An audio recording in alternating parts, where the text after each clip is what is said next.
우리 함께 읽도록 하겠습니다. 시작. 만일 너희 속에 하나님의 영이 거하시면 너희가 육신에 있지 아니하고 영에 있나니 누구든지 그리스도의 영이 없으면 그리스도의 사람이 아니라.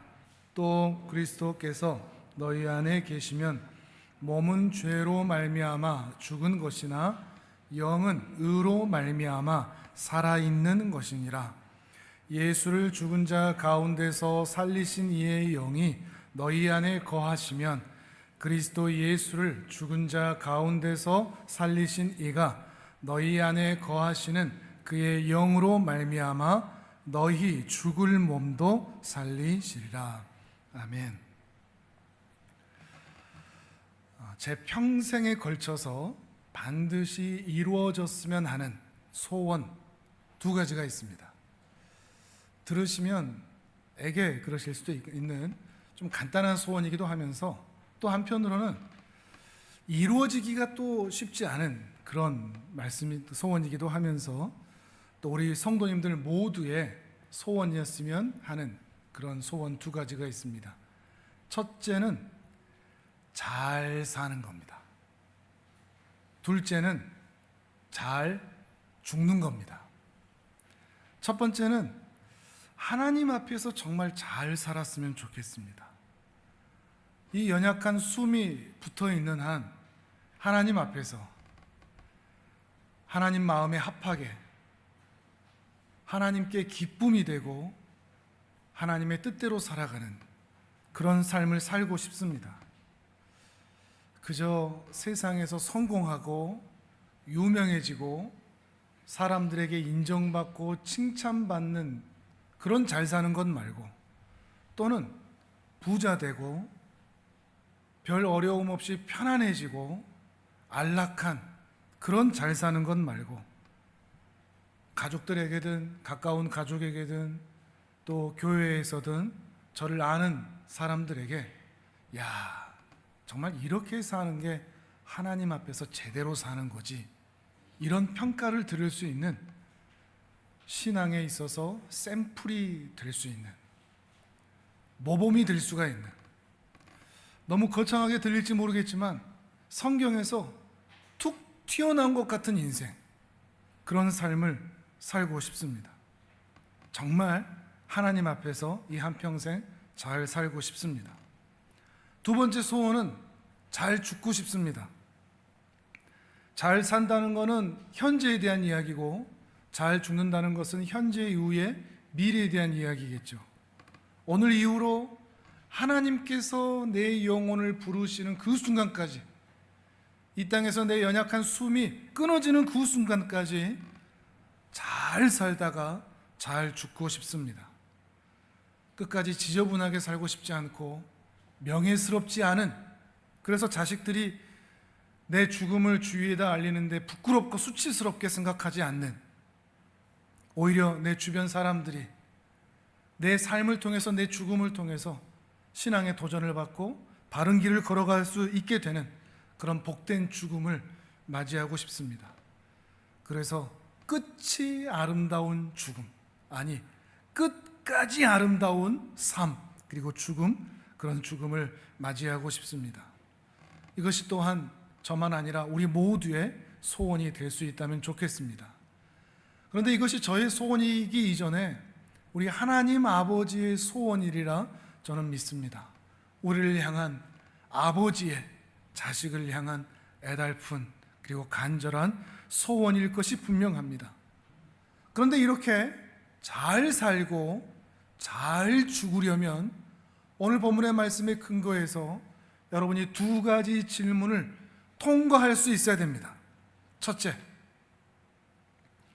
여러분은 진짜입니까? 진짜 크리스천입니까? 진짜 하나님의 자녀입니까? 정말 그리스도의 사람 맞습니까? 하나님의 자녀인 게 확실한가요? 진짜입니까? 두 번째, 오늘 밤이라도 주께서 내 영혼을 데리고 가신다면 천국에서 눈을 뜰 것이 확실합니까?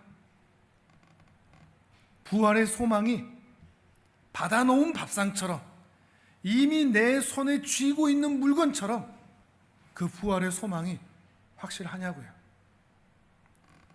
이 질문에 잘 대답할 수 있어야 잘 살 수 있고 잘 죽을 수 있습니다.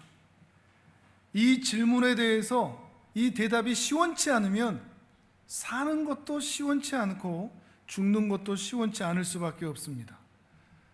왜냐하면 왜 사는지 이유를 알 수가 없거든요. 죽음이라는 건 그저 두려운 일 밖에 아니기 때문입니다. 이 두 가지 질문 여러분의 대답은 어떻습니까? 당신은 진짜입니까?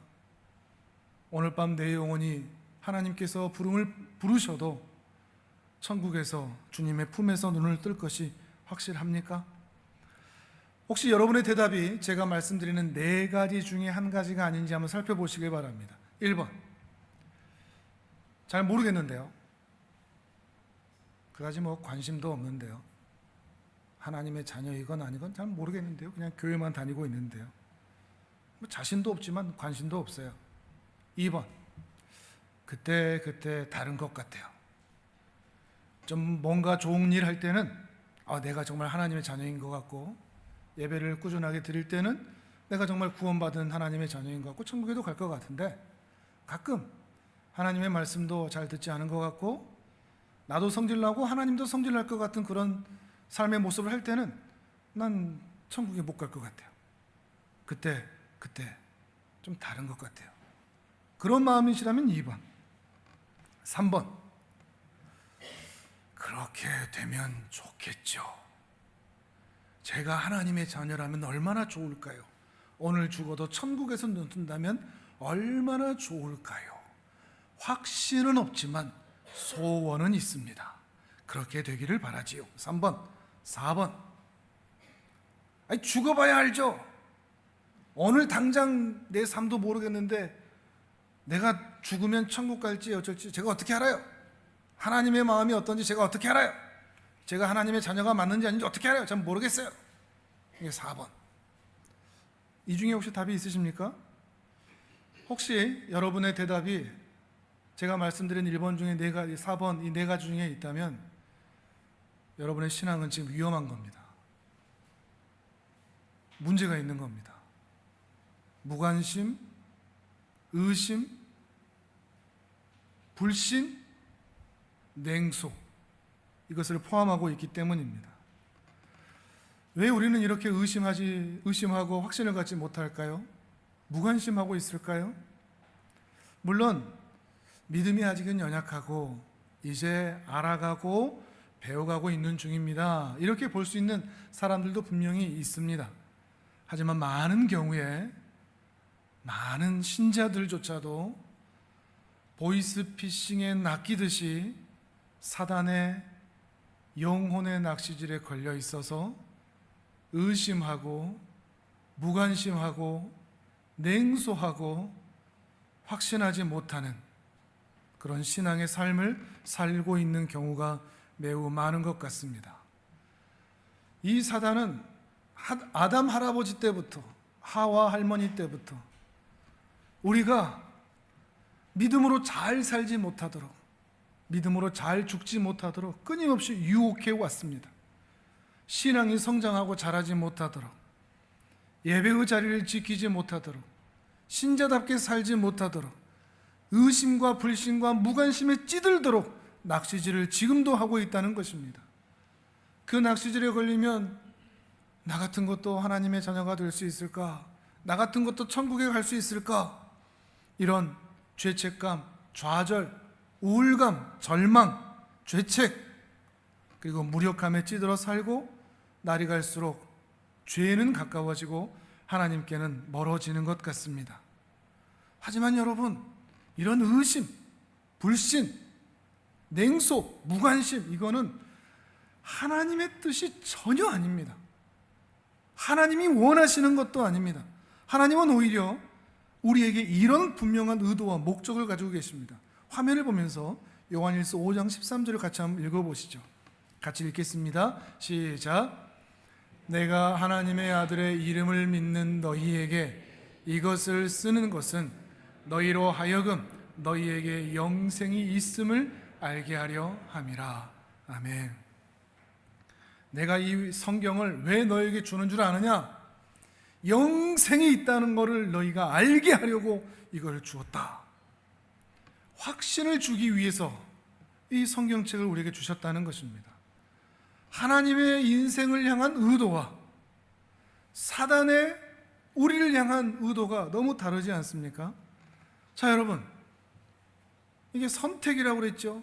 여러분, 누굴 믿습니까? 하나님 말씀을 믿고 있습니까? 난 너에게 영생을 주기를 원한단다. 이 말씀을 믿으십니까? 아니면 사단의 낚시질에 아우, 니까지 게 무슨 하나님의 사람이야? 네가 무슨 천국에 가? 네가 무슨 신앙인이야? 천국 없을지도 몰라. 하나님도 안 계실지도 몰라. 사단의 낚시질에 걸려 있습니까? 지금 여러분의 내면의 대답은 무엇입니까? 이 대답에 따라 잘 사느냐, 잘 죽느냐, 못 사느냐, 못 죽느냐가 결정된다는 것입니다. 그런데 우리 안에는 이런 또 질문이 있죠. 그 하나님의 말씀 성경을 통해 주셨다는데 그 하나님의 말씀이, 이 성경이 진짜인지 우리가 어떻게 합니까? 하나님을 본 적이 있나? 하나님의 음성을 들은 적이 있나? 하나님의 손을 잡아본 적이 있나? 아니면 하나님의 옷자락이라도 우리가 구경해 본 적이 있나? 아무런 경험이 없는데 2000년 전에 예수께서 십자가에 죽으시고 부활하셨다, 이걸 어떻게 믿냐고요? 아니, 그 전에 천지창조, 이게 하나님의 작품이라는 것을 어떻게 믿냐고요? 하지만 여러분, 우리 주변에도 눈으로 봐야만, 귀로 들어야만, 손으로 만져야만 믿을 수 있는 것이 아닌 것들이 너무나 많습니다. 예를 들어서 우리 심장, 자기 심장을 직접 본 적 있는 분 계십니까? 열어서 매일 밤마다 이 심장을 닦고 기름칠하고 하신 분 계십니까? 자기 심장을 자기 눈으로 본다는 것은 이건 죽는 거나 큰 사고 당한 겁니다. 그건 우리의 생명을 보장하지 못합니다. 다만 눈으로 보이지는 않는데 이 손을 가만히 대고 있으면 쿵쾅쿵쾅 뛰는 걸 보면서 아, 내 안에 보이지는 않지만 이 안에 심장이 있구나. 손목에 딱 손을 대보면 아, 심장이 쿵쾅쿵쾅 대면서 피가 이렇게 흐르고 있구나 하는 것을 알 수가 있는 겁니다. 눈으로 본 적이 없어도 말이죠. 여러분, 공기도 그렇습니다. 공기의 냄새를 맡을 수 있습니까? 손으로 잡을 수 있나요? 가둬 놓을 수 있나요? 그런데 우리가 숨을 쉬고 호흡할 때마다 눈으로 보이지 않고 감각되지 않아도 우리 옆에 항상 있다는 것을 우리는 알 수가 있습니다. 미국이라는 나라, 가보신 분 뭐 그다지 없을 것 같은데, 내가 가본 적이 없어도 뉴스를 통해서, 미디어를 통해서, 어떤 책자를 통해서, 또 미국이라는 나라를 가본 사람의 경험을 들으면서 아, 내가 가본 적 없지만, 내가 직접 경험한 적 없지만 미국이라는 나라가 정말로 존재하구나. 그래서 우리는 직접 경험하지 않았지만 심장에 있다는 것을, 공기가 있다는 것을, 미국이라는 나라가 존재한다는 것을 우리는 의심하지 않고 믿습니다.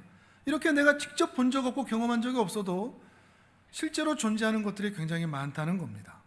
다만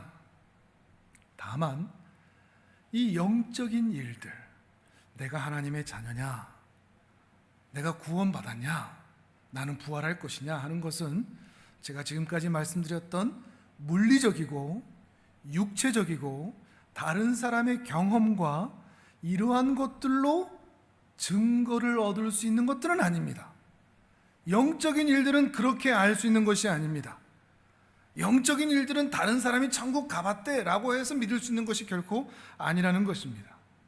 영적인 일들은 사람의 경험이나 사람의 말이나 우리의 물리적인 어떤 경험들로 알 수 있는 것이 아니라 영이신 하나님께서 직접 보여주셔야만 알 수 있는 것이고 직접 말씀해 주셔야만 알 수 있는 것들입니다. 영적인 일들은 영적으로만 우리가 알 수 있다는 것이죠. 그러면 하나님께서 우리에게 직접 알려주신 방법은 뭘까요? 하나님은 아주 특별한 방법으로 무려 40명의 저자를 택하셔서 1600년에 걸쳐 기원전 1500년 모세 때부터 AD 90년 사도 요한의 때까지 1600년에 걸쳐서 40명의 저자를 통해서 구약과 신약의 성경을 우리에게 통해서 알려주셨습니다. 그래서 우리는 하나님의 말씀인 성경을 통해서 내가 누구인지, 나는 어디에서 와서 어디로 가는지, 사람은 누구인지, 세상은 어떻게 존재하는 것인지, 인류의 근원은 무엇인지, 그리고 인류의 마침은 무엇인지, 그리고 우리는 어떻게 하면 잘 살 수 있는지, 잘 죽을 수 있는지 성경을 통해서 확인할 수가 있습니다. 그러니까 성경이 중요한 겁니다. 기독교 신앙에서 성경을 제외하고서는 말할 수 있는 것이 없습니다. 성경이 중요하죠. 특별히 오늘 우리가 함께 읽은 로마서 8장 9절에서 11절을 통해서 제가 처음 드렸던 그 궁금증 두 가지, 이것을 해결하고 우리의 존재에 대한 확신도 할 수가 있습니다. 다시 한번 읽어보겠습니다. 로마서 8장 9절에서 11절 같이 읽어봅니다. 성경을 통해서 시작. 만일 너희 속에 하나님의 영이 거하시면 너희가 육신에 있지 아니하고 영에 있나니 누구든지 그리스도의 영이 없으면 그리스도의 사람이 아니라.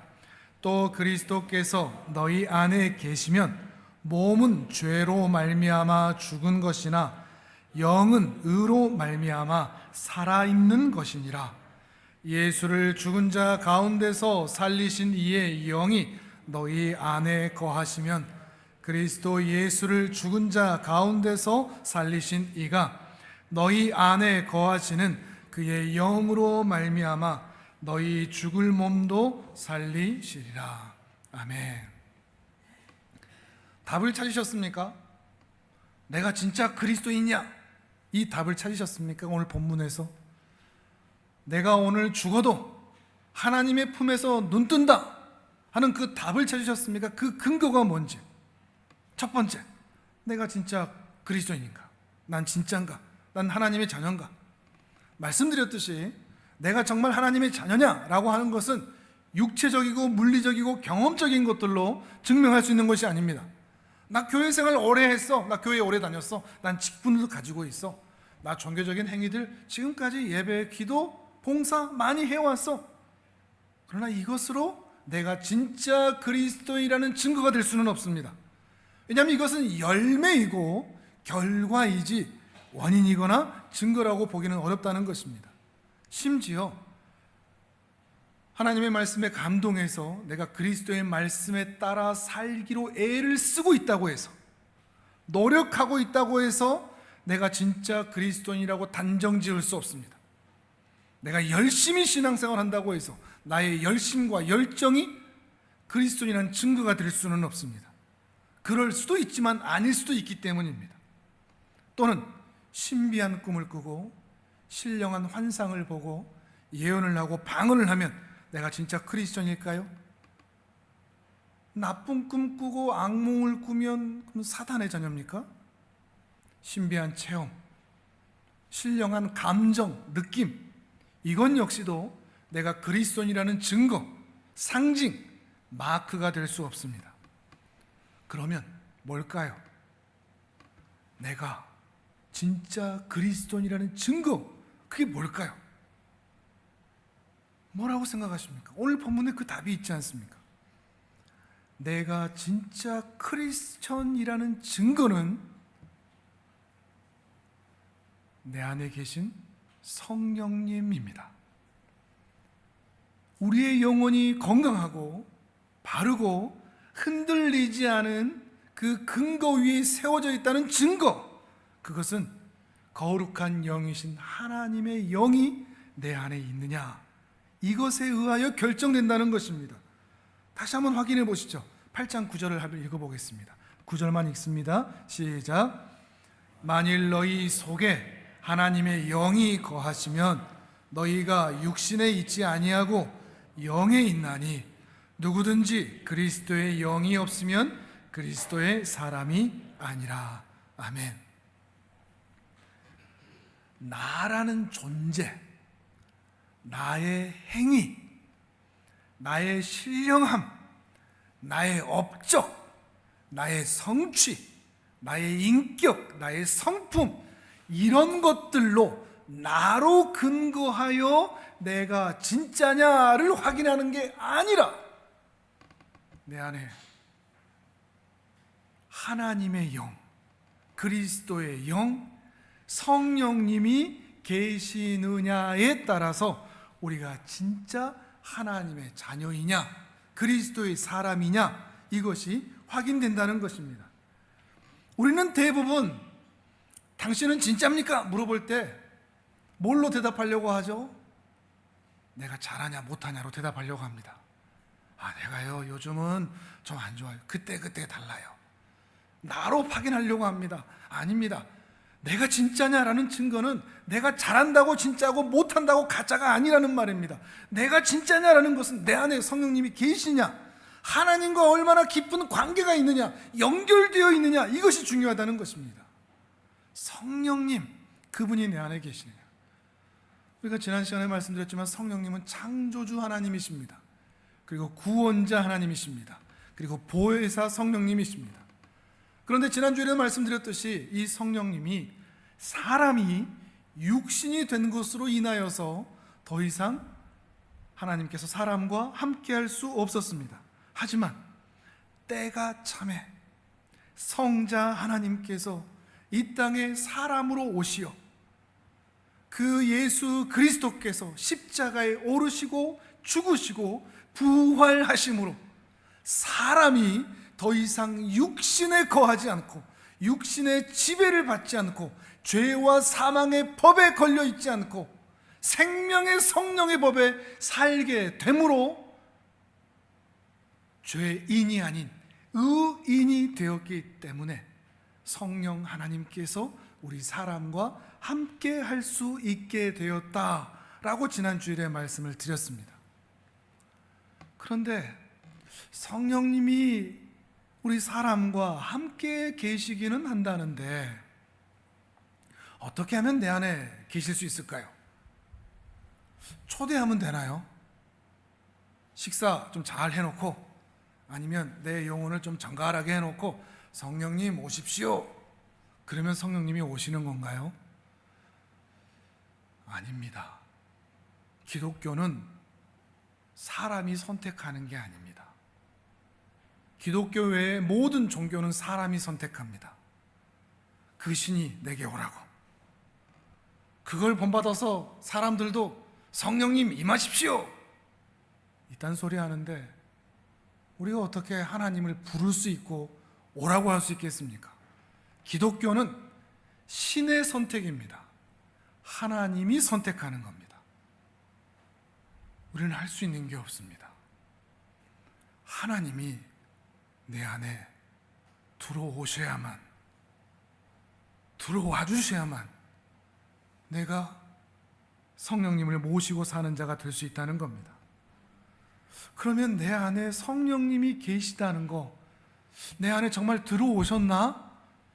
내 안에도 찾아오셔서 내 안에 자리 잡고 계시는가? 이건 우리가 어떻게 할 수 있을까요? 성령님이 정말 내 안에 들어와 계셔야 내가 진짜라는 증거가 되고 오늘 내가 죽어도 천국에서 눈뜨는 증거가 될 것인데 그 성령님이 내 안에 들어와 계시다는 증거가 도대체 뭐냐 이겁니다. 성령님이 내 안에 계시면 맥박을 재보면 좀 알 수 있을까요? 신비한 감정, 신비한 그런 느낌, 뜨거운 감정, 그런 게 있으면 성령님이 내 안에 계시나 보다, 이걸 알 수 있는 걸까요? 방언을 하고 예언을 하면 알 수 있는 걸까요?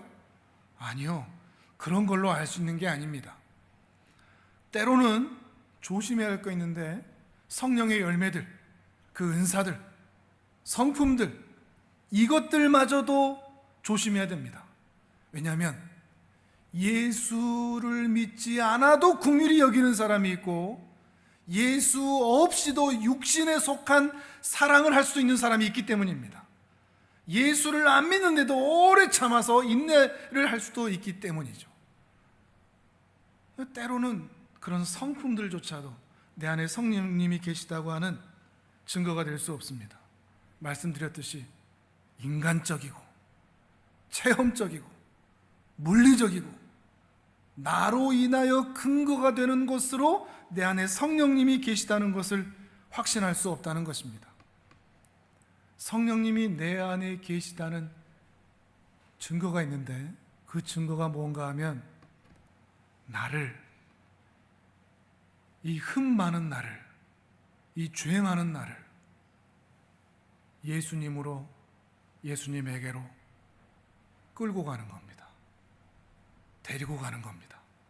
그 성령님을 통해서 예수님을 알아가고 예수님을 닮아가고 있다면 내 안에 성령님이 있다는 분명한 증거가 됩니다. 예수에 대하여, 하나님에 대하여 말이죠. 지난주에도 말씀드렸듯이 성령님은 우리에게 찾아오셔서 하나님의 말씀을 들을 때마다 예수님에 대해서 알아가게 하십니다. 그래서 믿게 만드시죠. 다만 우리에게 만들어지는 하나님에 대한, 예수님에 대한 이 믿음은 단번에, 기도 한 번에, 어떤 은사 한 번에 만들어지는 것이 아닙니다. 오래 걸리죠. 처음에는 어떻게 시작하죠? 그냥 끌려왔던 예배 시간에 들은 설교를 통해서, 친구들의 말을 통해서, 이웃의 말을 통해서, 가족의 말을 통해서 정보를 듣습니다. 근데 정보를 듣다가 어느 날 그 정보가, 복음에 대한 정보가 머리를 스칠 때가 옵니다.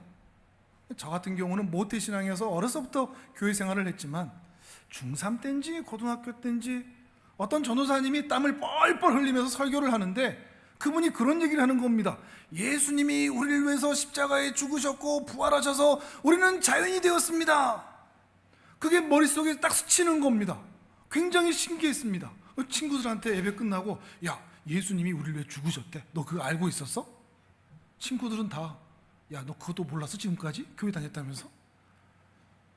수없이 교회 생활을 해왔지만 머리를 스치는, 이게 뭐지? 복음이라는 게 뭐지? 십자가가 뭐지? 구원이 뭐지? 머리를 스치기 시작하는 것, 이거를 신학적으로 표현하면 외적인 부르심이라고 얘기합니다. 외적 부르심. 그저 정보요, 데이터였다가 조금씩 나의 수박 겉핥기처럼 그 겉을 치기 시작하는 거죠. 그러다가 제가 20대 중반 조금 넘어가서 그걸 다 설명할 수는 없지만 인생의 어느 날에 2000년 전에 있었던 예수 그리스도의 십자가의 죽으심과 부활이 바로 나를 위한 사건이었다는 것을 가슴 절절하게 고백할 때가 있었습니다. 그것을 무엇이라고 얘기하냐면 내적인 부르심이라고 얘기를 합니다. 내적 부르심. 성경에 있던 정보와 데이터가 이제 내게 된 겁니다. 나 구원받았구나. 하나님이라고만 불렀던 그 하나님이 이제는 나의 하나님이 되는 겁니다. 나의 하나님. 집사님 기도하셨지만 여호와는 목자시니 에서 여호와는 나의 목자시니 로의 변화, 이것이 바로 외적 부르심에서 내적 부르심으로의 변화인 것이죠. 바로 그러한 내적 부르심이 일어날 때 하나님을 나의 하나님, 예수님을 나의 주님, 나의 주인님이라고 부르기 시작하고 그분을 나의 주인으로 영접하여 드리기 시작할 때 그때를 뭐라고 표현하는가 하면 거듭났다라고 표현합니다. 중생이라고 얘기하죠. 요한복음에서 니고데모를 통해서 알게 된 그 거듭남이 바로 그것입니다. 겉사람은 어제의 나와 오늘의 내가 똑같습니다. 겉으로는 아무것도 바뀐 게 없습니다. 근데 속사람은 어제의 내와 오늘의 내가 완전히 달라졌습니다. 그게 내적 부르심이요, 그게 바로 거듭남이요, 그게 바로 중생이라는 것입니다. 그리고 그때 성령 하나님께서 내 안으로 들어오십니다. 그리고 내 안에 거하십니다. 이것을 성령의 내주하심이라고 표현을 합니다. 성령님이 그때 내 안에 들어와셔서 그냥 방 한 칸 차지하고 그냥 앉아 계시는 게 아닙니다. 내 안에 들어와서 뭘 하느냐? 끊임없이 내 속에 허물어진 삶, 이 삶을 고쳐가십니다. 죄에 물들고 탐욕과 정욕과 욕망에 찌들어 살던 내 영혼을 한 켠 한 켠, 한 자락 한 자락 바꿔가기 시작합니다. 나의 겉사람도 바꾸기 시작하고 나의 속사람도 바꿔가기 시작합니다. 인생의 내용, 인생의 목표를 다시 세우십니다. 리빌딩 하시는 겁니다. 그렇게 성령님이 우리 안에 계셔서 내 영혼을, 내 삶을 리모델링 하시는 것, 이것을 성화라고 표현합니다. 그래서 점차로 날마다 죄에서 멀어지고 날마다 나의 옛 기질과 옛 성품을 벗어나서 예수님의 기질과 성품으로의 변화, 예수님을 닮아가도록 만드는 것, 이것이 바로 성화라는 것입니다. 만약에 여러분 안에 외적인 부르심, 머리를 스치고 그 머리에서 가슴으로 타고 올라와서 마음을 스치고 나의 속사람이 변화되어 가고 성화되어 가는 모습이 있다 싶다면 성령님이 여러분 안에 계시다는 명백한 증거입니다. 그 사도 바울은 이 성령님을 도장이라고 표현했습니다. 하나님의 도장이다. 그걸 한번 찾아볼까요? 에베소서 1장 13절 14절입니다. 화면을 보셔도 됩니다. 에베소서 1장 13절 14절입니다. 같이 읽습니다. 시작. 그 안에서 너희도 진리의 말씀 곧 너희의 구원의 복음을 듣고 그 안에서 또한 믿어 약속의 성령으로 인치심을 받았으니 이는 우리 기업의 보증이 되사 그 얻으신 것을 속량하시고 그의 영광을 찬송하게 하려 하심이라. 아멘. 오늘날에는 그렇게 하면 큰일 나는데 고대에는 이 노예가 내 거다, 이 가축이 내 거다 하는 것을 확인하기 위해서 금속으로 그 가문의 문양을 만들어서 노예와 가축의 그 피부에 지졌습니다. 이마에도 지지고 등짝에도 지지고 궁둥이에도 지지고. 그래서 그 도장을 보면서 요거는 이 가문의 것이구나 확인할 수 있는 거죠. 하나님께서 넌 내 거야 라고 하는 도장을 우리에게 찍으셨는데 그 도장이 뭐라고요? 성령님이라고요. 내 안에 성령님, 이게 도장이라고요. 성령이 도장이라는 겁니다. 너 내 거야. 그 증거가 뭔데요? 성령님이 네 안에 있잖아. 은사, 예언, 느낌, 감정, 업적, 성취, 직분 있다, 이것이 아니라 성령님이 내 안에 있다는 그것이 내가 하나님의 자녀라는 그 인치심이요 도장이요 보증이라 라고 말하는 것입니다. 자, 다시 한번 처음 물었던 첫 번째 질문을 여러분에게 드리겠습니다. 여러분은 하나님의 자녀가 맞습니까? 진짜입니까? 그리스도의 사람 맞습니까? 이유가 뭐죠? 성령님이 계시기 때문에. 잘났으나 못났으나 상급이 있으나 없으나 여러분에게 잘하냐 못하냐를 묻는 게 아닙니다.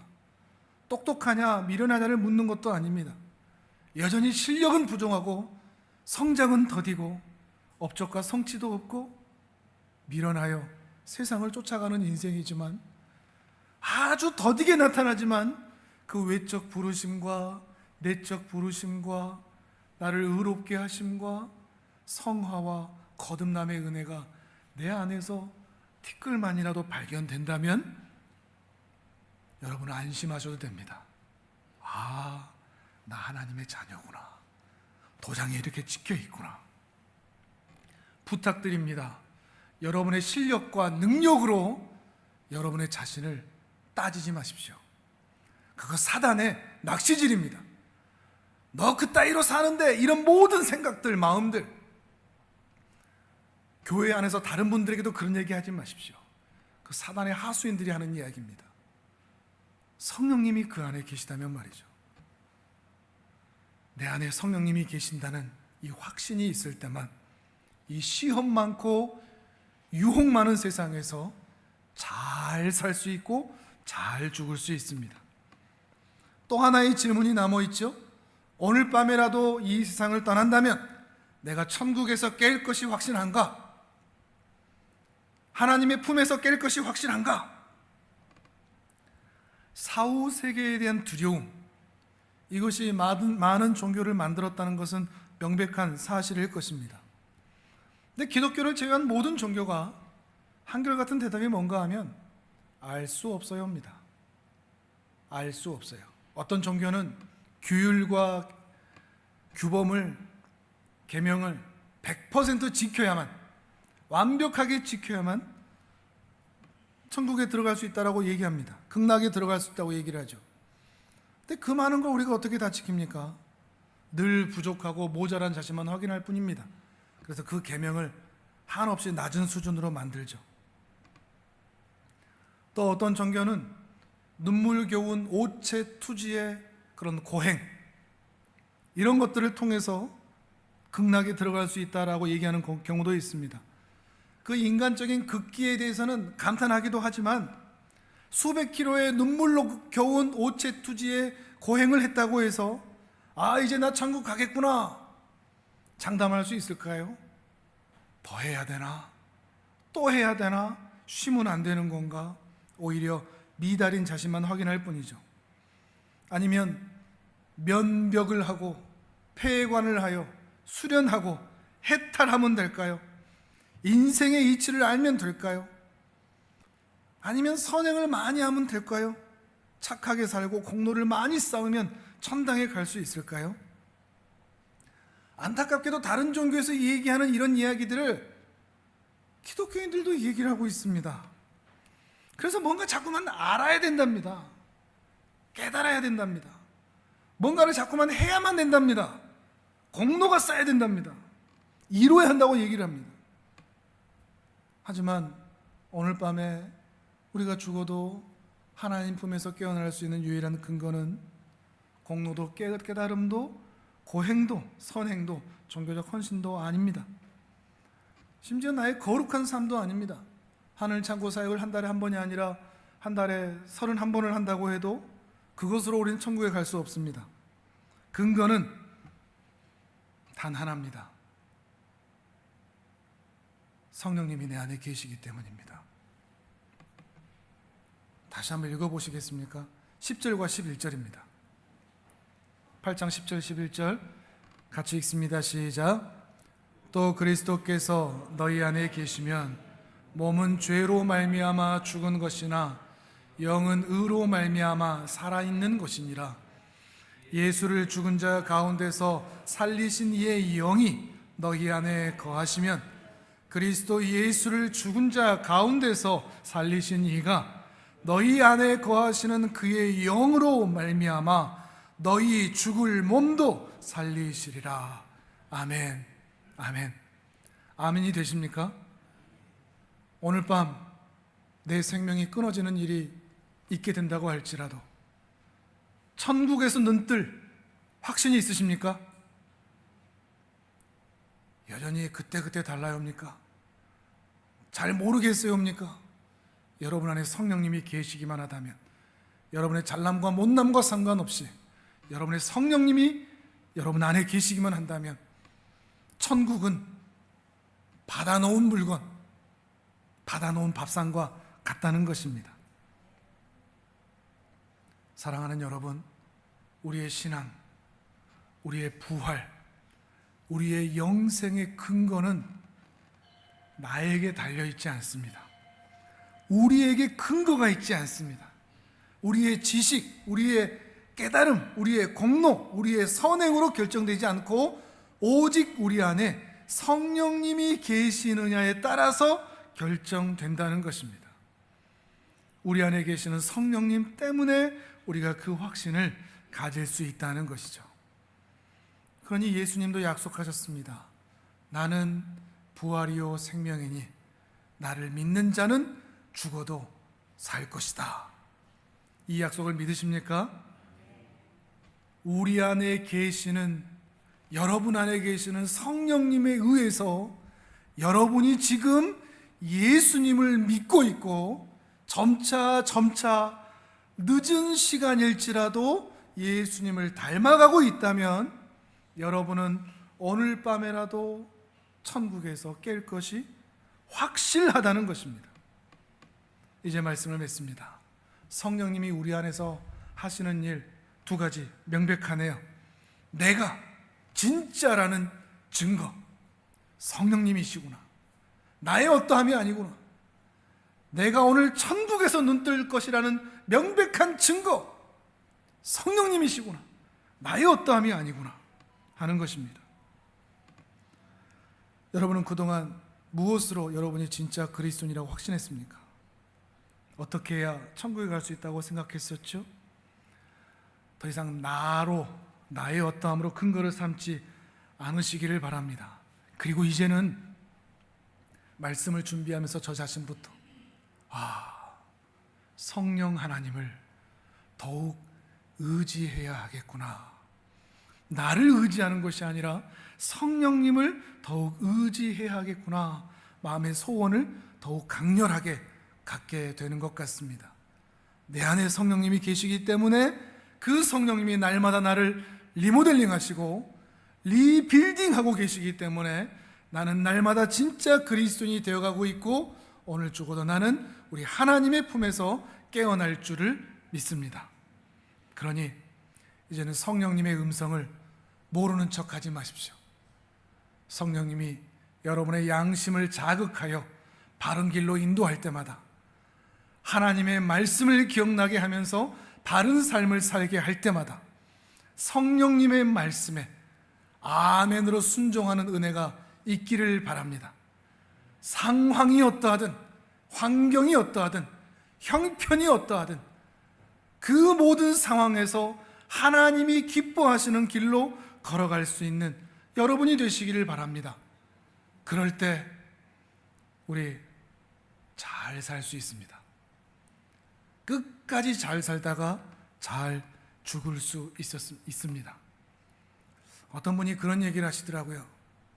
제가 처음에 예수님 믿을 때는 나하고 성령님하고 싸우면 맨날 내가 이겼대요.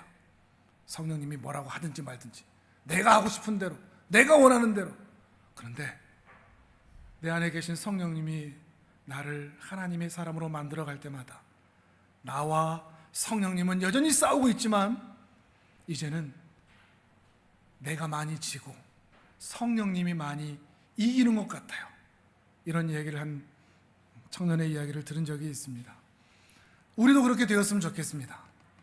성령님이 내 안에서 늘 이기시고 나를 바른 삶으로 이기게 이끌어 주셔서 하나님께서 허락하신 이 세월 동안 잘 살다가 잘 죽어 천국 백성으로 다 함께 만나는 귀한 하나님의 사람들 되시기를 주님의 이름으로 축복합니다.